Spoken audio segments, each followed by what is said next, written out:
Hello, and welcome back to my channel. My name is Tony, and I am currently playing Super Mario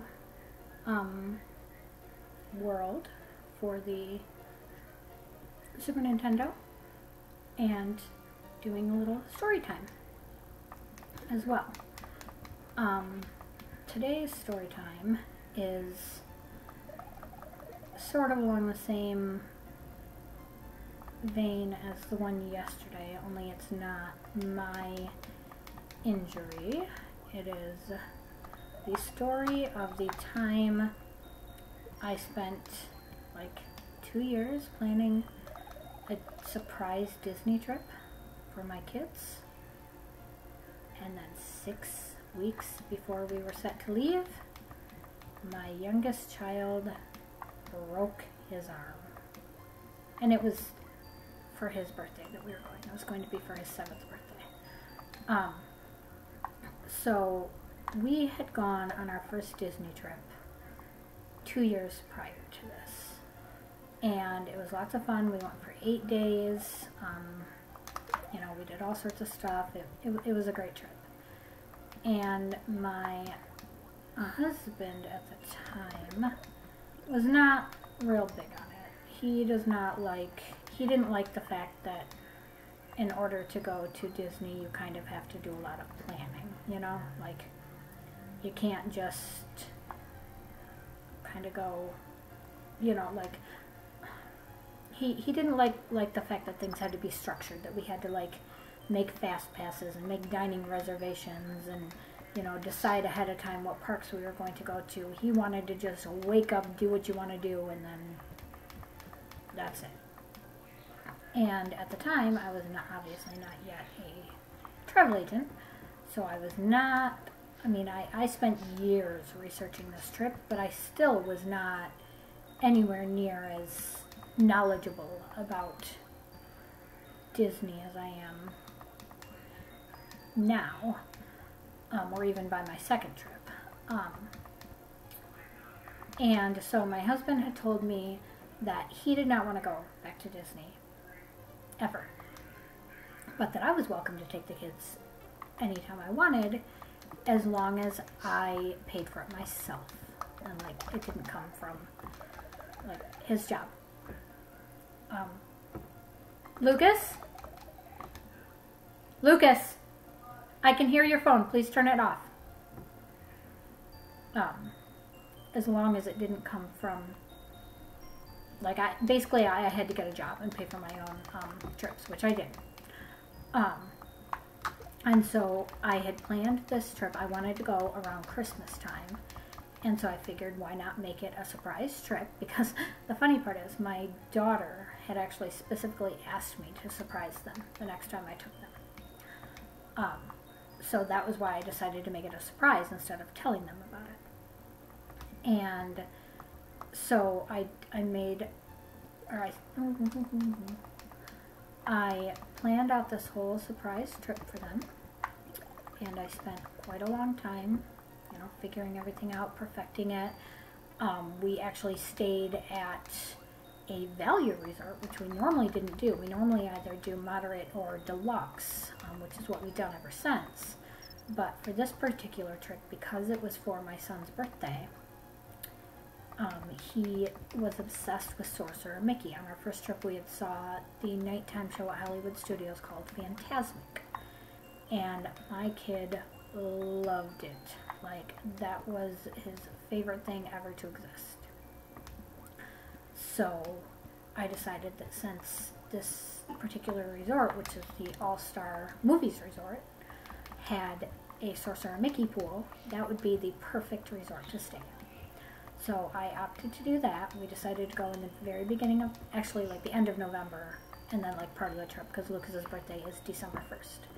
So our trip started late November and then went into just early December. And I was excited to go around Christmas time because Christmas is my favorite, and Christmas at Disney is always amazing. So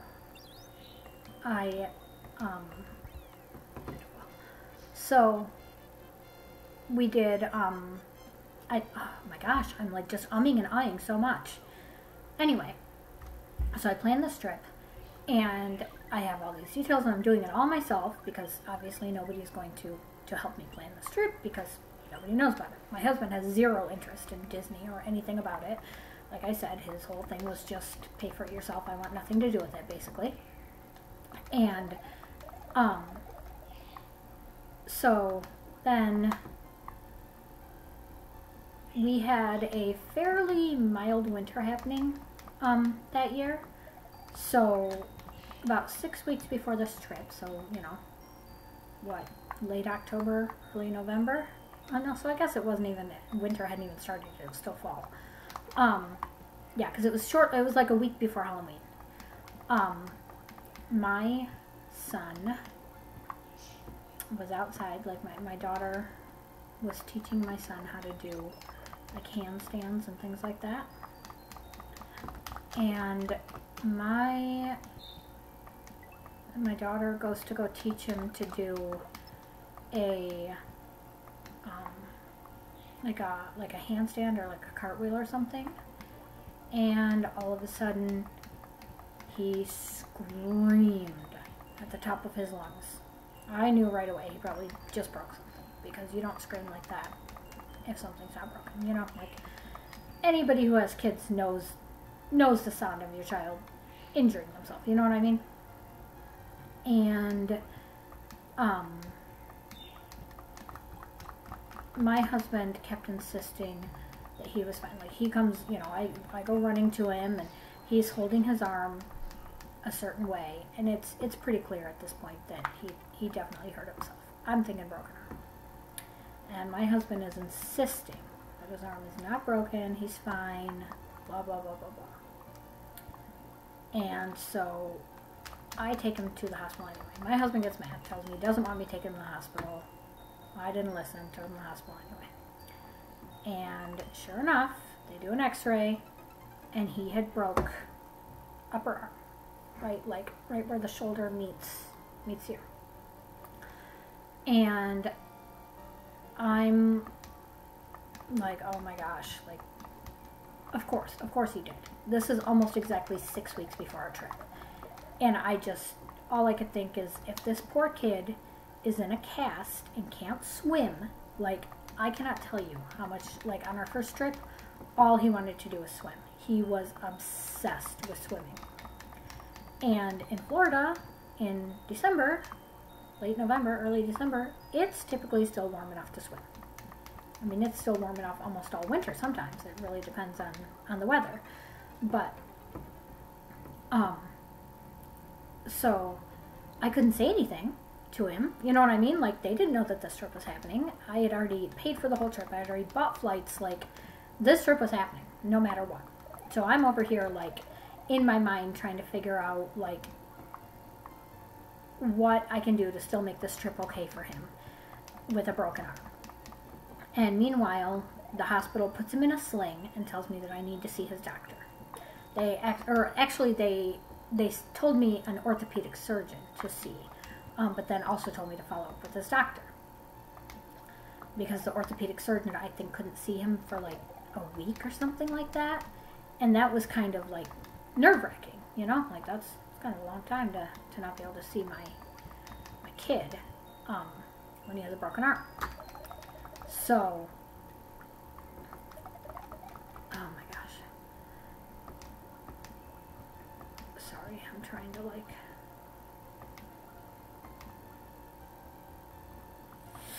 Oh no. Oh no. Oh my gosh. So anyway, that night he went to sleep. He took his sling off, and it was so, like, I had him sleep in bed with me, and I was so worried that either he was going to move in his sleep and hurt his arm, or like I was going to move and hurt his arm, and it was nerve-wracking. I did not sleep that good. But he woke up in the morning, and he put his sling right back on, and he couldn't go to school. I had to call the school and let them know that he broke his arm, and he was not going to be able to go back until I got him in the doctor. Well, luckily I called his doctor, and they were able to see him that day.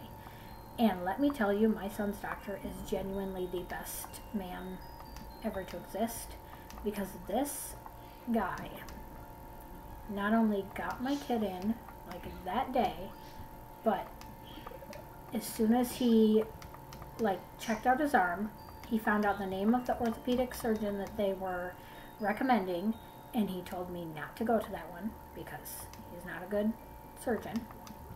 That surgeon's no longer in practice, by the way.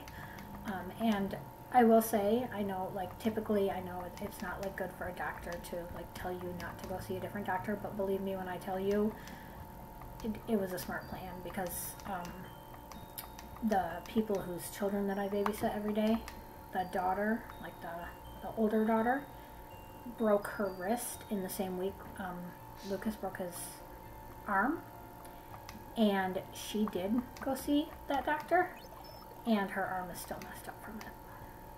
So I'm very, very glad that I listened to my son's doctor. But anyway, I'm going on a tangent here. So we go to this orthopedic doctor, and they tell us that because my son, because the way he broke his arm, he broke it in a way that,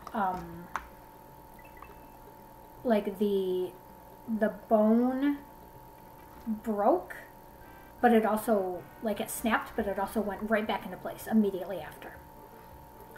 So, like, all he needed was a sling. And he couldn't play on the playground, which kind of sucked for him, but, you know, he had to be really careful. And 3 weeks later, it was healed. Like, healed enough that he didn't have to have the sling anymore. Our Disney trip went wonderfully. I will say that the surprise part did not go so wonderfully, because it turns out that my daughter hates surprises. But, you know, that's a story for a different day, I suppose.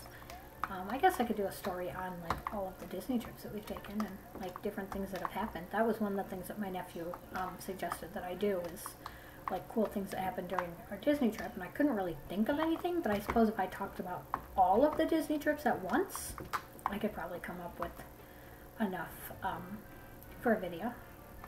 But anyway, the Disney trip still happened, and it was wonderful, and I was very, very glad. But oh my gosh, let me tell you, as a mother who had just spent 2 years trying to plan a trip for these kids, having my kid break his arm, right before, oh my gosh, was that ever just, nerve-wracking. But it's okay, because it all worked out in the end. The trip went off. My kid got incredibly lucky with his broken arm that he did not get a worse, like, injury or whatever. So, definitely got lucky there. But that is the story of my son's broken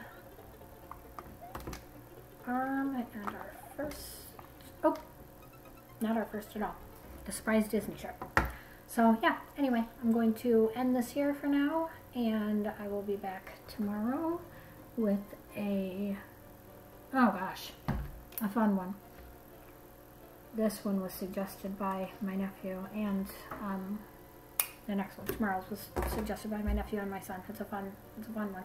So thank you for watching. Leave a like, comment, subscribe, follow my socials, and I'll see you tomorrow. Bye!